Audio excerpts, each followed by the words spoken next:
Hello guys, today I will talk about best Chrome extensions that you can use uh, for to boost your productivity. So here are some extensions that you can use. Like here we have JavaScript and CSS code beautifier.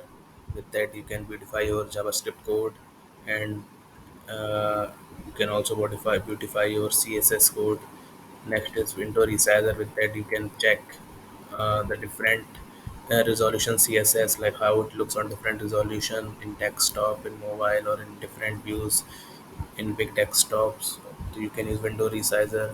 Next is color. So with that you can find out the color layout of any element, and the weblaser you can analyze the application, like on which technologies it is working. You will get all the information. And next is pesticide. With that you can inspect each element of the website and find out the details, like what the width, height, and everything. For more uh, content you can follow my page.